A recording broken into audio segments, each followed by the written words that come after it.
Now, one of the problems last year for the Green Bay Packers, and we saw it in the divisional round loss to the 49ers, the special teams play was abysmal. Mm-hmm. So in comes Rich Bisaccia, who had a decent chance to become the permanent head coach of the Raiders after being the interim head coach and taking the team to the playoffs following the John Gruden debacle. Here is Rich Bisaccia on his decision to go to Green Bay, because this is a guy who had options, and he opted for the Packers. Here he is from yesterday.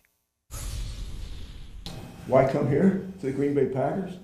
Yeah, the Green Bay Packers. You know, for me personally, the opportunity to be at one of the marquee National Football League teams that sets a standard, has an expectation to play to that standard every day. You know, it's certainly an opportunity to teach football and maybe teach some life lessons and maybe get guys to find a way to be the glue to the offense and defense. You know, we use a phrase around here about we-fence.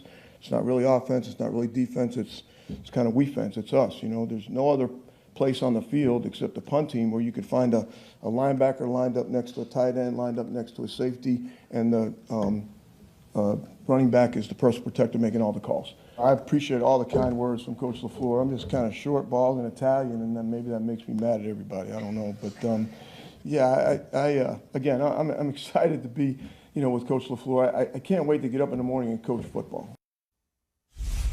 Yeah, that's good for the Packers. It was a good move by them, and it's unfortunate that it took that disaster in Lambeau Field in the divisional round against the 49ers to make it become a major priority, but this is an area where they have to feel better.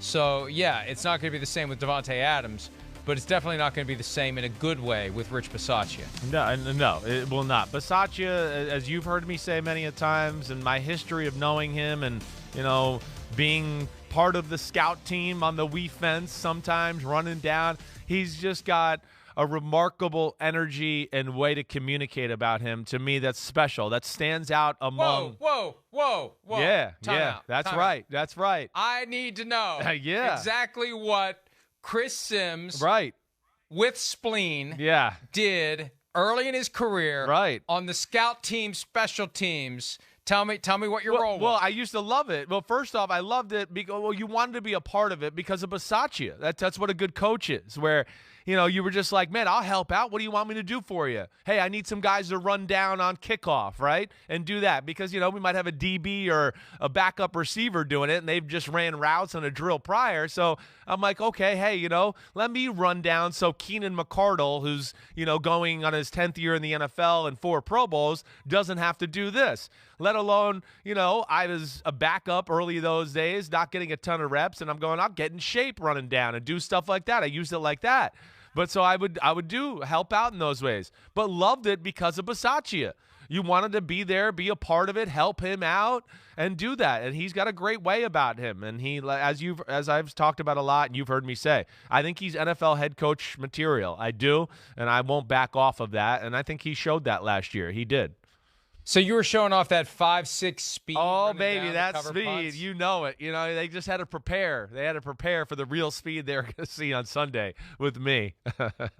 That's pretty good, but it just shows you how he inspires the team. And you know, this comes up from time to time.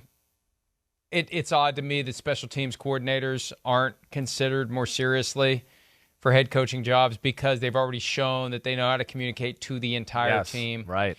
And they have a mastery of a very important phase of the game that can kill a special season if you're not careful, as we saw happen last year to the Packers. And it felt like, I remember when Dave Tobe, the Chiefs special teams coordinator, there was talk that maybe he'd get a head coaching job and that never went anywhere. Right. And John Harbaugh was long-term special teams coordinator with Andy Reid, had 1 year as a defensive backs coach to kind of not sanitize, but it's almost like you're viewed as not a real coach if you're a special teams coordinator, and that makes no sense to me. I know. It's still football. It is. Right? It is. You're still around it. You still know what's going on. You've been around it your whole life. You're just involved in one very specific niche of it, but you still understand offense and defense. And as the head coach, you do a lot of delegating anyway. You do. I think a special teams coordinator is the perfect guy to do the delegating because, you know, I don't know that it's ever a good thing to have a head coach who is caught up completely and exclusively in one side of the ball. that I'm a defensive guy, so I focus so much on that to the detriment of the offense. Or I'm an offensive guy, I focus on that, and I throw the keys to the defense to the coordinator. I kind of like the idea of a guy who truly is in a position to trust his coordinators because he has to. Sure. Because they know it better than he does. Yeah. Well, the greatest coach of all time kind of has that formula in Bill Belichick, to your point, Mike. Yeah, I mean, we know he's a little more favorite towards the defense, but always has his pulse on the offense and what's going on there, and lets his defensive coaches do their thing and just adds his 2 cents. And, I mean, you make a lot of great points there. And the fact that special teams guy can communicate more times than not, the special teams coach really knows how to manage game situations too. You know, again, we saw Rich Bisaccia here at the end of the end of the year, the last half of they never messed up a game situation.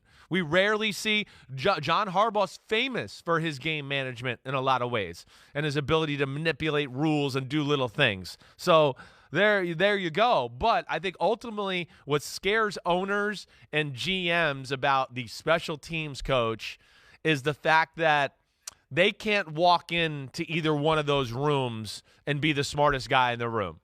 And that, I think, is hard for the GM and the owner to digest, that he can't walk in the defensive room and really give, an overall deep thought about the defense and tell those guys what to do offensively. And I think that scares, the higher-ups in the NFL. Well, I think people should take a closer look at what the Ravens have done since 2008 and realize that there's merit in considering a different path. And again, there's only 32 of these jobs, and that makes it harder for any one person to get one of them. And obviously the fact that not many special team coordinators get the opportunity show that not many owners are interested in rolling those dice. Hi, I'm Mike Tirico, and thanks for watching. Make sure to hit subscribe for the latest news and highlights from NBC Sports.